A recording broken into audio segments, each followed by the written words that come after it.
Saudara, penderitaan warga Palestina di jalur Gaza semakin memprihatinkan. Ya, namun Israel di bawah kepemimpinan Perdana Menteri Benjamin Netanyahu tetap berambisi membasmi Hamas, walaupun korban jiwa terus berjatuhan. Warga Israel pun terus menyuarakan mundurnya Netanyahu sekaligus mendesak dilakukan pemilu. Di tengah penderitaan warga Palestina di jalur Gaza, Zionis Israel terus melanjutkan serangan mereka. Hari Senin, militer Israel kembali merilis video penyerangan pasukan darat mereka di Gaza Timur. Dalam video ini terlihat tentara Israel terlibat baku tembak yang mereka klaim adalah dengan kubu Hamas, namun hal ini belum bisa dipastikan. Serangan Israel sendiri terjadi di tengah gelombang eksodus warga Palestina di Gaza Timur.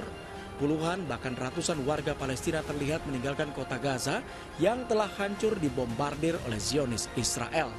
Mereka mengungsi sambil mendorong kerabat mereka yang lanjut usia atau yang terluka dengan kursi roda.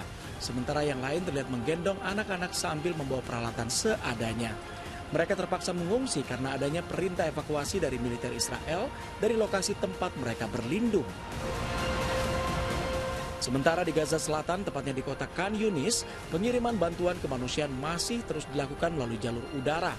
Saat bantuan jatuh ke darat, para pengungsi dan korban perang langsung berebut untuk mengambil bantuan tersebut.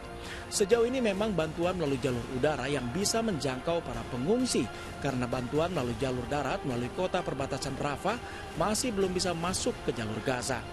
Usai adanya bantuan udara, para pengungsi juga sedikit tercerahkan dengan adanya truk bantuan yang membawa air. Kedatangan truk yang didanai oleh Uni Emirat Arab ini langsung diserbu warga yang selama ini sangat kekurangan pasokan air bersih. Di Gaza Tengah, tepatnya di kamp pengungsi Nusairat, serangan kejam Zionis Israel masih terus berlanjut. Hari Minggu kemarin, setidaknya 16 orang tewas akibat pemboman Israel terhadap sebuah sekolah yang dijadikan lokasi penampungan para pengungsi. Para korban tewas dan terluka dilarikan ke Rumah Sakit Al-Aqsa di kota Deir al-Balah dan juga Rumah Sakit Awad.